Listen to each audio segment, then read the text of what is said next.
Hey mamas, you are listening to the Motherhood is Ghetto podcast. We all know motherhood can be a beautiful thing, but girl, it can also be ghetto. Join me as we discuss some of the best and worst parts of being a mom raising kids, all while trying to figure out this thing called life. This ghetto is a safe space, mamas. So welcome to the hood.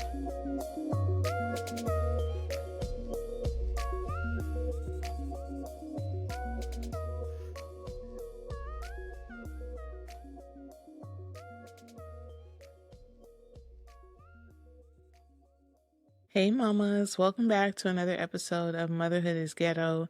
My name is Joy, and how y'all doing out there? If you're doing all right, you already know what to say. Say amen. I pray you're having a good day, a good week so far. And before I get into today's episode, we're not going to pay the bill, okay? Before we get into today's episode, I just want to check in and ask, how are you doing? Just genuinely from one person to another, how are you doing?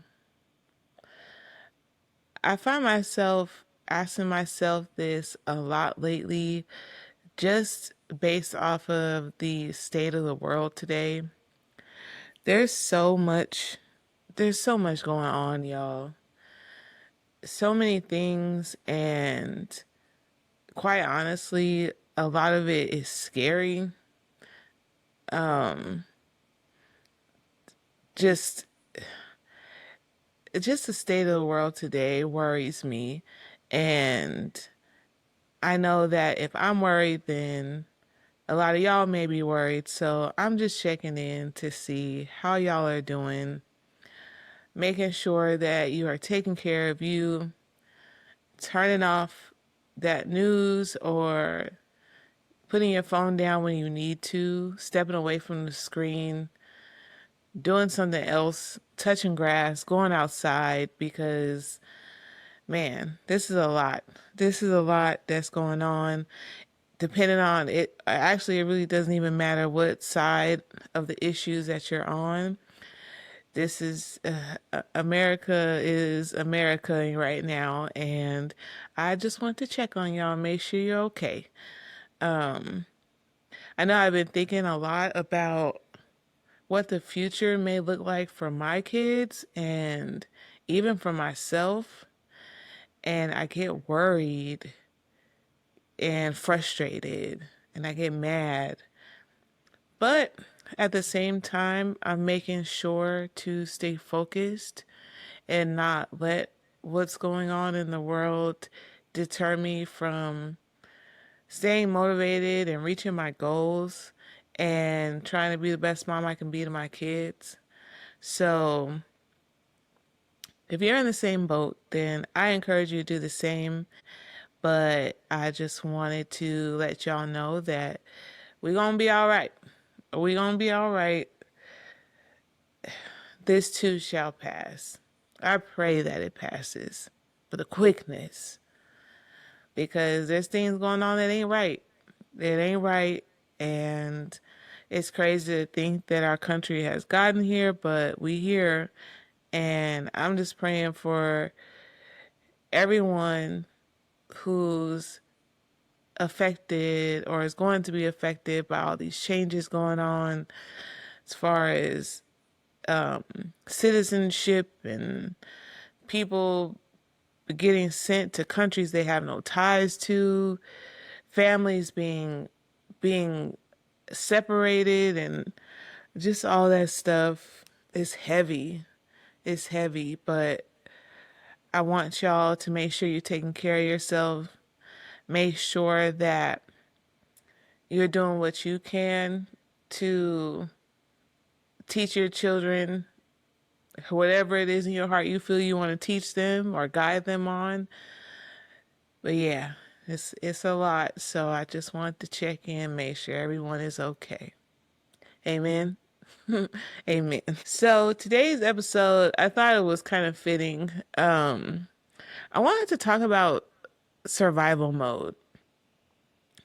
And one night I was up and I was thinking about I had just finished recording the episodes about CPS almost taking my kids.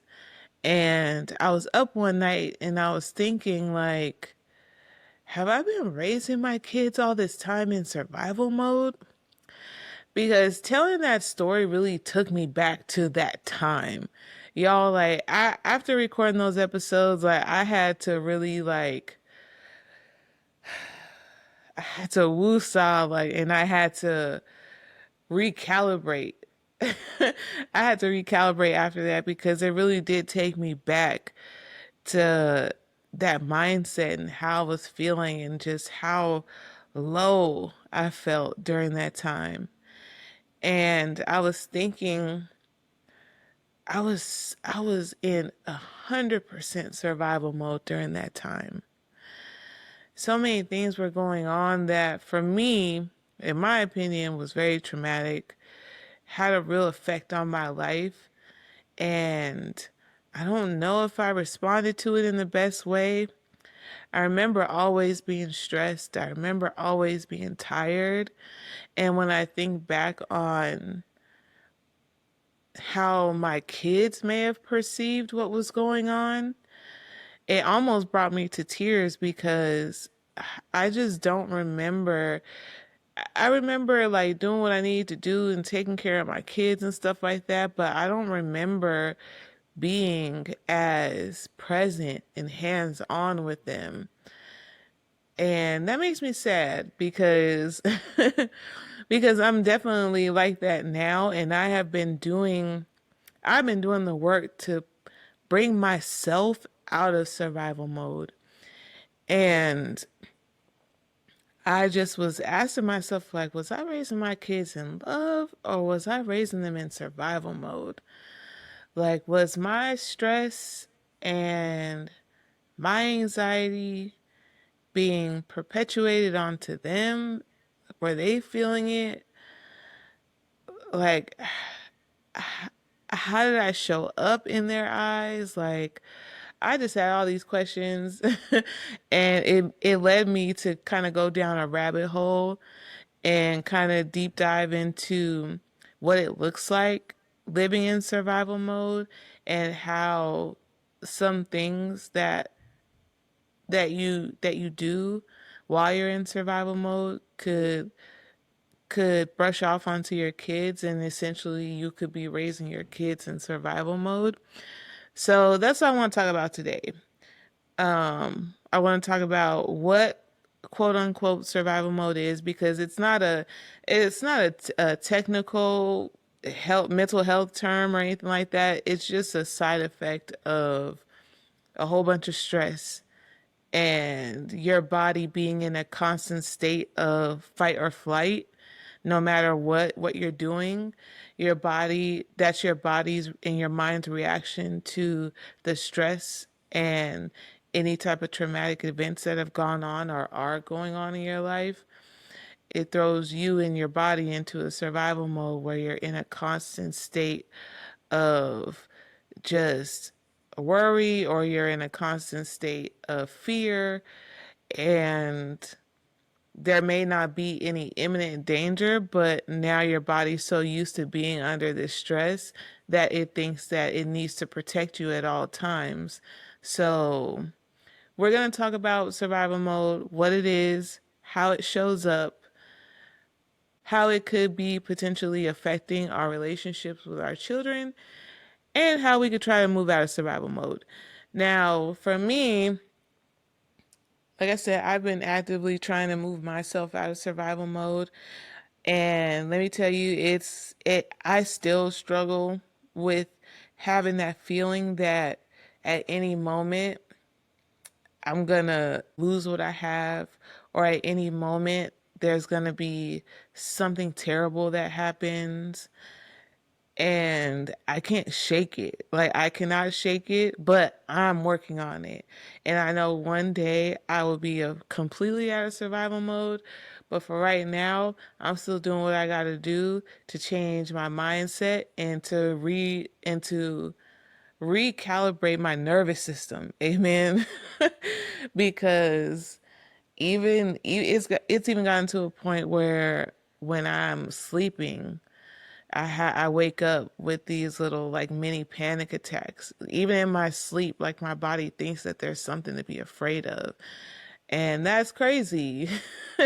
In my opinion, that's crazy. So I want to do everything that I can to try to overcome overcome just being in a constant state of survival mode. And yeah, so if that sounds like something familiar, then keep listening. Let's figure this out together, amen. So, according to Senor Google, survival mode is an informal term describing a state of chronic stress and exhaustion, often triggered by prolonged exposure to stressful situations. It's a state where the body's fight or flight response is constantly activated, leading to feelings of being overwhelmed, anxious, and constantly on edge. While not a mental health condition in itself, it can significantly impact mental and physical well being if prolonged.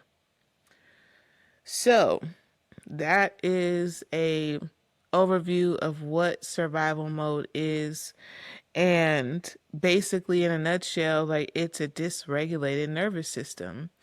You've been under so much stress, or you've gone through so many traumatic events, that now your body thinks that you are always in trouble, you are always in danger. So it is responding to that.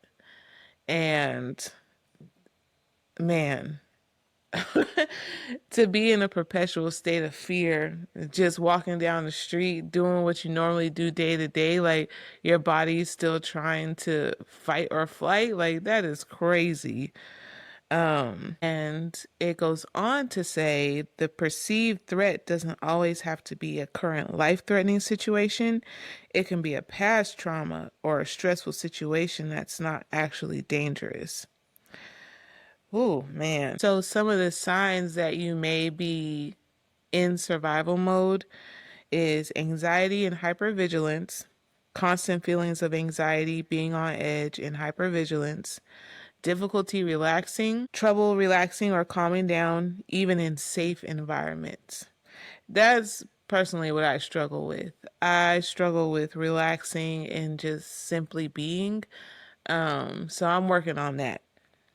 Emotional numbness or instability, feeling emotionally numb or experiencing rapid mood swings, cognitive difficulties, problems focusing, making decisions, or remembering things.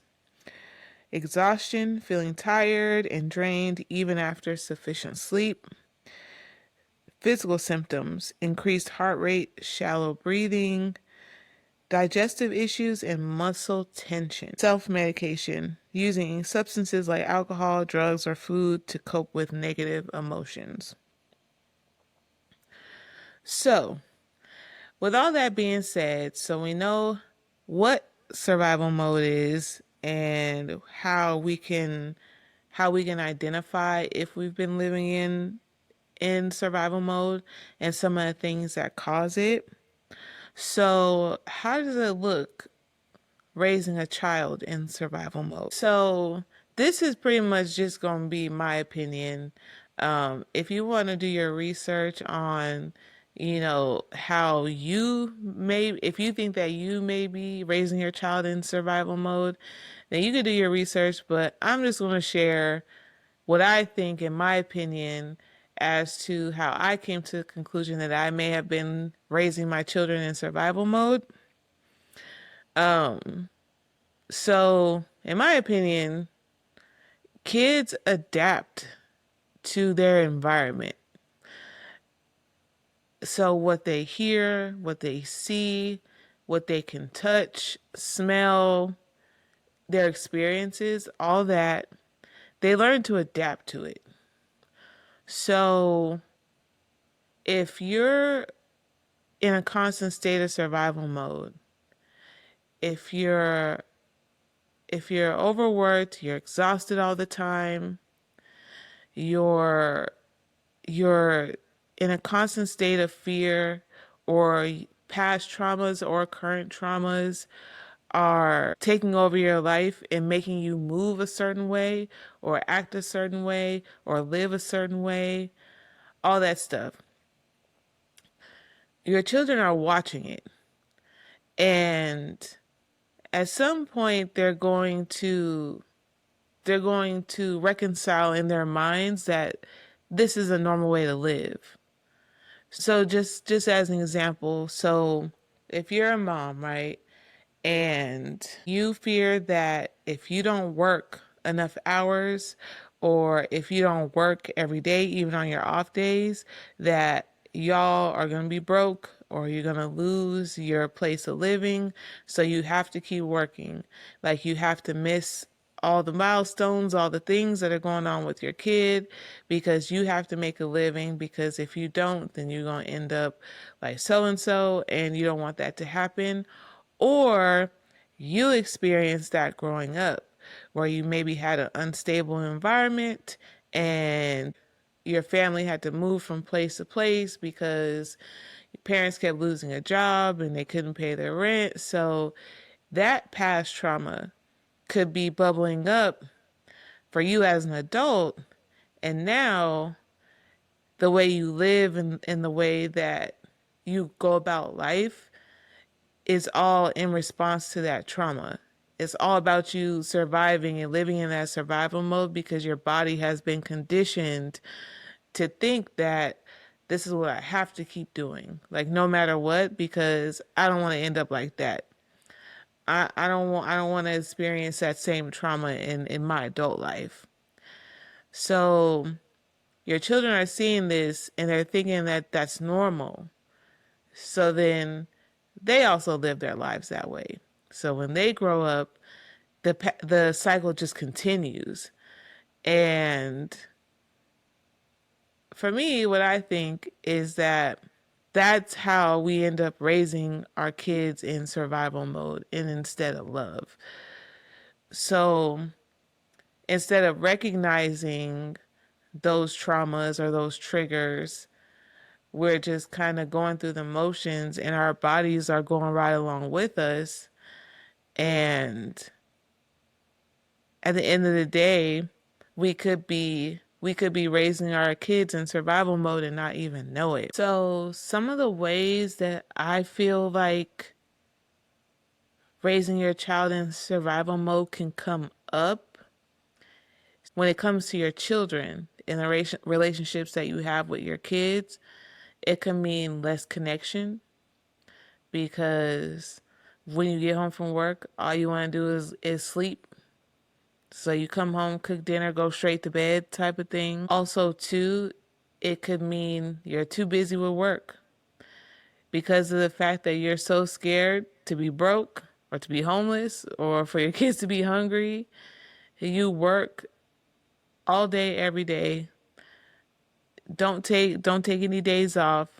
Everything is just work, work, work.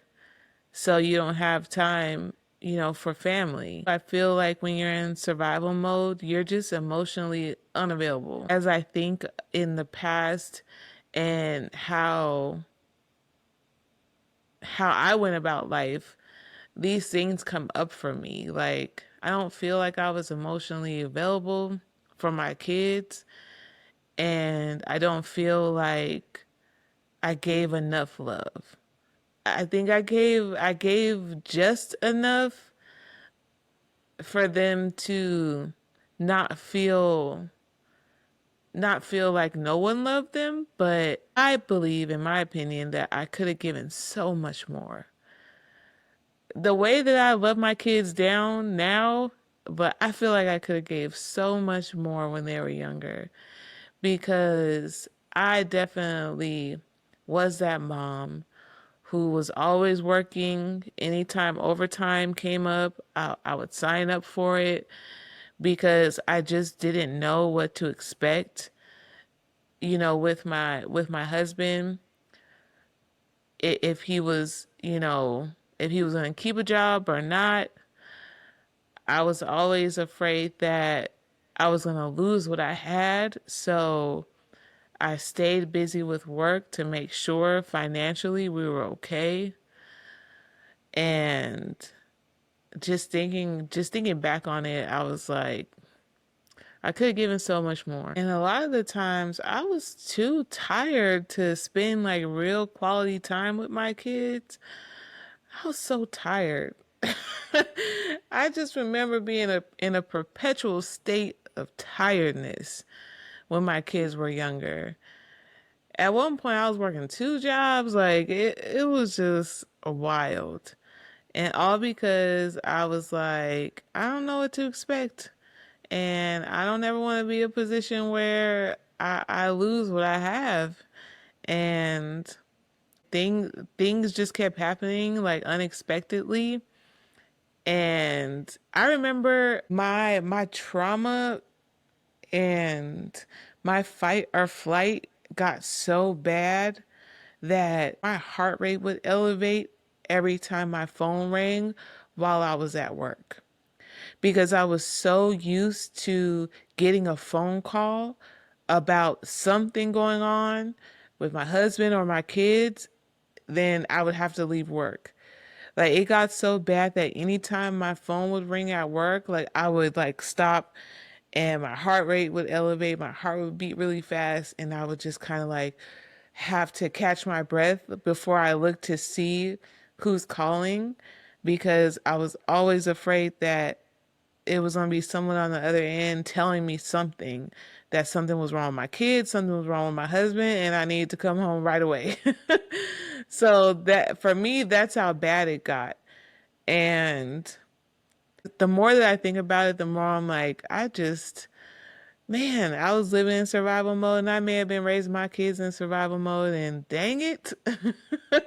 That's how I feel, like dang it. Like so much time spent in survival mode. I could have been loving my kids more, spending more time, just all that stuff. But also too, I feel like raising your kids in survival mode could mean, that term tough love.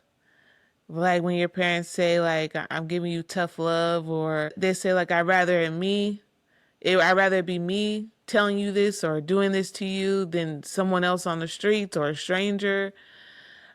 I feel like that can be included in raising your kids in survival mode, because it's like you're administering the tough love because that's what you got, or that's how you were raised, or that's what you experienced, and all that is just a trauma response. And that may not, I don't know, I don't prescribe to tough love. I don't believe in it. I don't think that it's helpful for anybody, but to each their own. People do what they do. I think too it could also look like criticism. When you're super super critical of your child, nothing that they ever do is good enough. The the constant pressure, and like you need to do better, you need to do more, you need to get this grade, you need to play like this, you need to bring these type of grades home, you need to graduate as this. Just, and then when they don't meet those expectations, then a whole bunch of criticism comes, because you maybe grew up to where you were overly criticized, or your work or what you did was overly criticized by your parents or caregivers. So now you feel like I can't relive this again. So so you're perpetuating that on your own children, because you're trying to survive what you went through, and it's just like I said, it just turns into a vicious cycle, and I would say it's hard to break, but I'm trying, and I don't want my kids to say my mom struggled to make sure we were taken care of and to put food on the table. Like my mom always made it happen. Like she didn't have nothing. Like I don't want my kids to say that about me. I want my kids to say that their mom lived her life. She was happy. She was filled with joy. She did the things that she loved to do. And she loved us all at the same time. I don't want my kids to be talking about the struggle. I don't want that. I don't want to wear struggle as a badge of honor because I don't think it's a badge of honor. It's just something that we all go through and we learn from, and hopefully we make it out the other side of. But I don't want my kids saying, like, highlighting the fact that I had to overcome so many obstacles.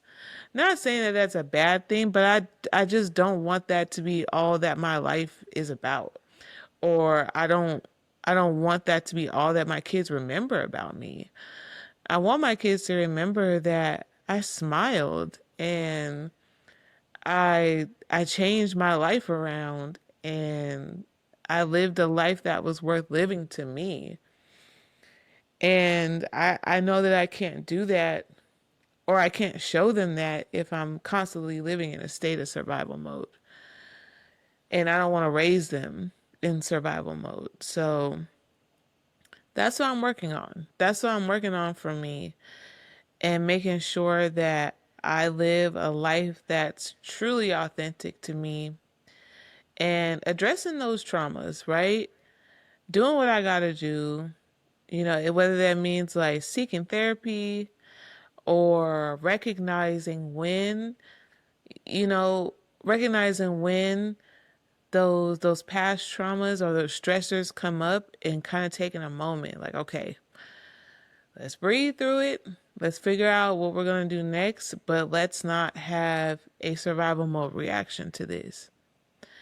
And I would say it's working. I would say that pretty much during the daytime, I'm good, but at nighttime, I don't know what it is. Sometimes my mind starts thinking about so many things, and then I get overwhelmed, and then I get scared, and then I start to panic about things that haven't even happened, probably won't happen, but now I'm scared, and now I'm triggered. So it's crazy, but yeah, it just made me stop and think for a minute. Like, I think I was raising my kids in survival mode back then, and I'm definitely making up for it now because the way that our lives are now and how we live our lives, man, it's 1,000 times better. And not even like from a material standpoint. I feel like mentally I'm better. I'm more clear headed, and I feel like now more so than ever. I feel like I have lots of energy. I remember feeling really drained, even when I was in my 20s. I remember feeling really drained and just out of energy, like for everything. I felt emotionally drained, physically drained, mentally drained, everything. And when I feel myself, and not to say that doesn't happen to me, now, but when I do feel that way, then I'm able to recognize it and kind of do some things to alleviate so that way my body doesn't kick into that survival mode thing again. But I am a work in progress. I'm just doing what I can do. But but yeah, I hope that this topic resonates with someone. I feel like I was kind of all over the place, so I apologize about that. But it was on my mind. Like I was just like, how have I been raising my kids in survival mode and not in love? Because I feel like now I'm raising them in love, but back then, baby, I don't even know. And also too, like there's parts of my past that I really don't remember because I was trying so hard to forget them and trying so hard to block it out of my mind as a response to the trauma, like trying to survive, trying to get past that. And there's just some things I don't remember. And my kids will tell me something like, Mom, don't you remember about? Nah, baby, I don't remember. And I think that's where those cognitive issues come in and the forgetfulness and stuff. Like, baby, I don't remember. I was trying so hard to forget. But that's pretty much it, mamas. I'm gonna go ahead and land the plane here. Thank you so much for tuning in today's episode. If you found it helpful, please share it with anyone who you also think would find it helpful. Don't forget to follow me on Instagram at motherhood_ghetto. I post me and the kids there so you can keep up with us. Also, too, you can DM me there if you have any questions or any topics you'd like me to talk about pertaining to motherhood. Also, follow the show. If you're listening on Spotify or Apple Podcasts, make sure you follow the show so that way you're notified every time I upload an episode. Also, too, I'm on YouTube now. Amen. So you can subscribe to the YouTube channel, turn on your notifications so that way you're notified there too. So if you want to see me on screen, and also, last but not least, don't forget to pick up your copy of the Empower Mama Planner. It is available on Amazon, and I will have it linked in the show notes as well as in the description on YouTube. Thank you so much for tuning in, and until next time, mamas. Thank you so much for listening to today's podcast. Don't forget to follow the podcast and share with anyone who you think may enjoy it. And follow me on Instagram at motherhood_ghetto. Also, feel free to DM me if you have any experiences, opinions, or views on motherhood you'd like me to share on the podcast. Until next time, mamas.